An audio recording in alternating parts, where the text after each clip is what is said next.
안녕하세요. 정치를 쉽게 풉니다. 정치의 쉽단!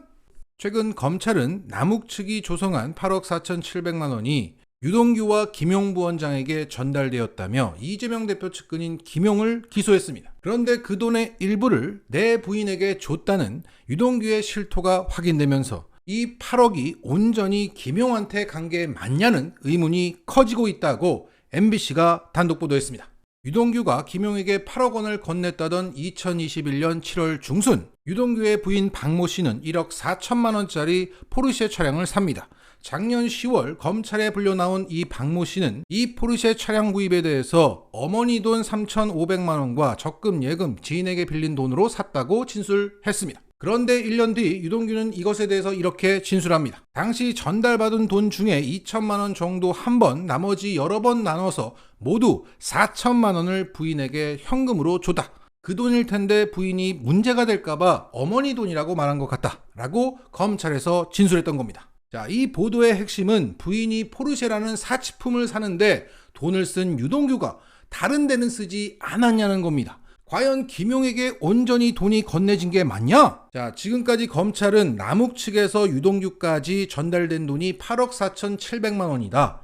그 중에 6억 원은 유동규가 종이박스에 담아서 김용에게 전달했다고 했지만 그 종이박스 회수라는 웃지 못할 시나리오를 내놨다가 조롱만 당했습니다. 더욱이 검찰은 이를 뒷받침하는 물증, 지문, CCTV, 목격자 이런 것이 없이 유동규의 일방 진술에만 의존하고 있는 상황입니다. 그래서 부인의 포르쉐를 구입해줄 만큼 돈을 펑펑 쓴 유동규가 중간에 낼름 먹어 놓고는 김용에게 줬다고 거짓말치고 있고 그걸 검찰은 있는 그대로 믿고 M1 사람을 기소한 게 아니냐, 이런 합리적인 의심이 강해지고 있습니다.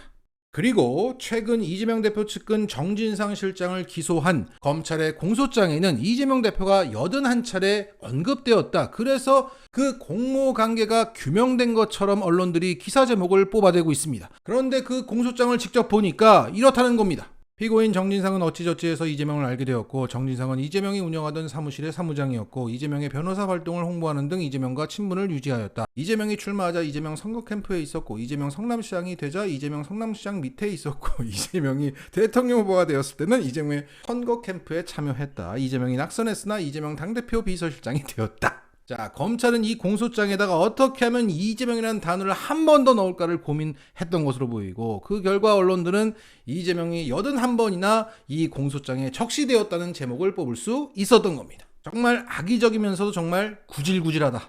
자, 하지만 동시에 이렇게 그의 명예를 실추시켜야만 되는 상황이 아니냐, 그만큼 물증이 없어서 이렇게 빈수레가 요란한 게 아니냐는 생각도 듭니다. 그리고 최근 검찰은 정진상 실장의 공소장에서 그동안 핵심 근거라며 제시해왔던 CCTV 내용을 뺐습니다. 결국 이것도 쟁점은 유동규가 정진상 실장에게 돈을 어떻게 전달했느냐는 겁니다.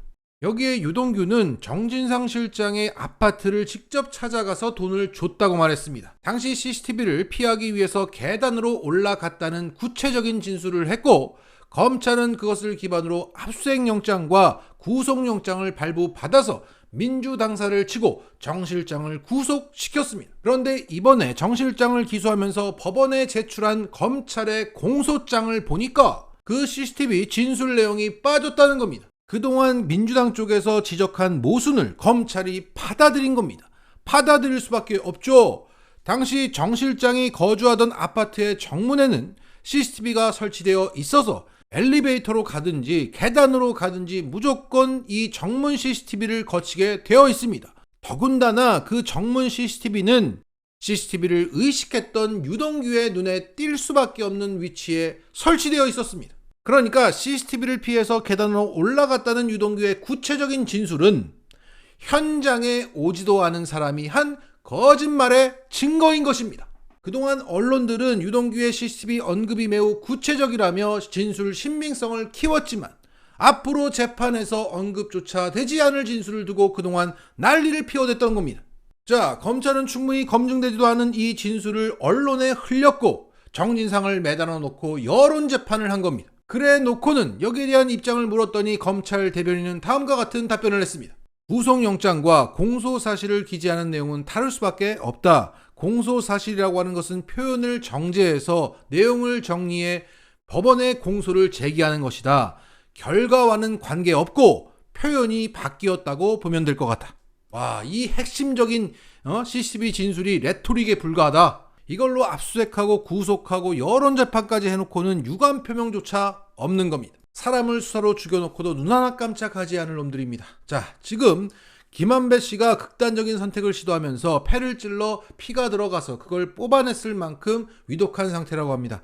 하지만 그 어떤 언론들도 검찰의 과도한 수사를 지적하고 검찰의 강압 수사를 비판하는 언론 하나가 없습니다. 또한 그동안 검찰과 함께 CCTV로 정 실장을 여론재판했던 언론들은 검찰 공소장에서 CCTV가 빠졌다는 이 중요한 사실을 전하지 않고 있습니다. 자, 정리하겠습니다. 그 불법 선거 자금의 일부를 부인의 포르쉐 구입에 썼다는 유동규의 자백과 CCTV 진술 삭제로 유동규의 진술 신빙성은 더욱 흔들리고 있습니다. 진짜 공범은 검찰과 언론입니다.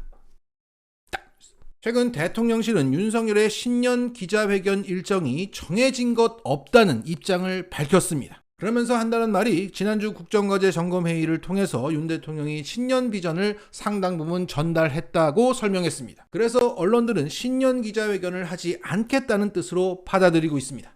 도어 스태핑을 하지 않았더니 지지율이 올랐고 지지율이 오르고 있는데 YTN 돌발 영상의 리허설 논란이 터졌습니다. 이런 상황에서 신년 기자회견을 한다고 기자들과 리허설을 할 수도 없고 질문을 정할 수도 대본을 만들 수도 없습니다. 따라서 보이지 않으면 지지율이 오른다는 공식도 있고 리허설 없이 괜히 나섰다간 개망신을 당할 것 같고 리허설을 했다가는 또 논란이 일 테니 아예 하지 않겠다고 말한 겁니다. 대통령이 신년 기자회견을 하지 않는 나라가 도대체 어디 있습니까? 도대체 우리나라는 어디로 가는 겁니까?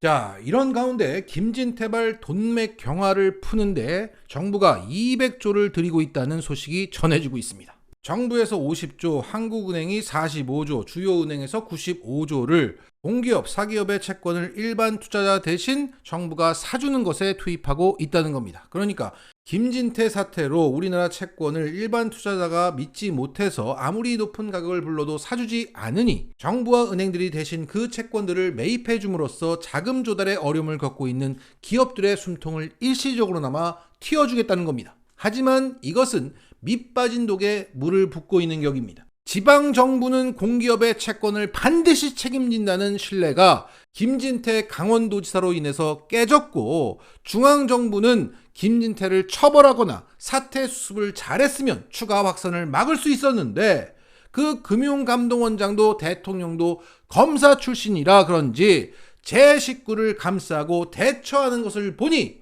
무식하기 이를 데 없다는 것을 들켜버렸습니다. 결국 이 돈맥 경화의 근본 원인은 검사 정권에 대한 시장의 불신입니다.